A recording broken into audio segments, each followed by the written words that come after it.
শুভেন্দু অধিকারী এসে তুই গদিতে বসে আছিস, তুই কি করছিস? ও চাও বাই হল কলিকাতার অবস্থা। শুভেন্দু অধিকারী গদ্দিত বইয়াও কইছে মুসলমানের বরখাই তো গরু দিয়া কুরবানি দেব হইতো না।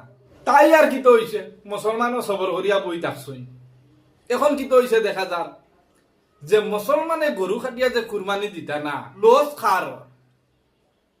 খার আজকে আমি আমার মুক্ত নে কইয়ার আর ভিডিও তো আপনারা দেখলে বুঝলাই ভাই। আমাদের হিন্দু ভাই বই নহলে, মুসলমান কিছু ভাই বই নহলে 5 লাখ 10 লাখ 15 লাখ লইছুন লইয়া কিতা কইছুন গরুর ফার্ম খুলিছুন।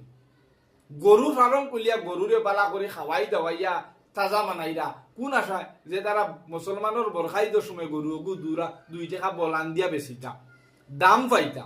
এখন কি তো হইছে শুভেন্দু অধিকারী সিটো বইয়াও কইছে মুসলমানের ঈদের সময় গরু কাটিয়া কুরবানি হবে না, তাতে লস খা দেখা যাক তো আমার হিন্দু মুসলমান। অত টাকা লোন লইয়া মানছে গরু চাষ করলা, গরুর ফার্ম দিলা, গরুরে খাবাইলা, আশা তারার যে এই মুসলমানের একটা ঈদের সময় গরু বেশি দাম বিক্রি হয়, তখন খার গরু খে বেশি তো পারবো বেশ দামে, খে বেশ দাম দি লইতে পারে। তারা হৌ আশা এই গরুগুড়ার ফার্ম দিছিলা, গরুগুড়া বেচিছিলা। এখন দিছে শুভেন্দু অধিকারী ফুটকিবা বাস আড়াইয়া, এই বাসটা খে খাইল হিন্দু মুসলমানে দুনাই খাইল, কিন্তু কম খাইছে মুসলমানে। গরু এগু না খাটিয়া কুরবানি না দিলেও আল্লাহ কবুল করবা, ছাগল এগুদি দিলেও হইব, মুরুখ এগুদি দিলেও হইব, কারণ আল্লাহ দেখ রাইগুন মজবুরিত ফাররা না, আল্লাহ মানিয়া নিবা। কিন্তু যে লস অর্জনী এখন ওই যিনি হিন্দু মুসলমান কিছু বাই বই নহলে যে লোন লাগিয়া তারা বাড়িঘর মানুষে ভাঙ্গি লেগা ব্যাংক থেকে মানুষ হইয়া চিল্লা চিল্লি করে যে গুরুত্বনে টেকা লইলা বেডিনতে গিয়া চিল্লা চিল্লি করা ই মানুষের লোক লাইব্রেরিটা খেয়ে লইত, আর এই মানুষের এখন হেল্প খেয়ে করতো। আর অত টাকার গরু যদি মানুষের লই না কুরবানি দেই না, এই গরু গুড়াইনু সারা কলিকাতা ভরি দিব।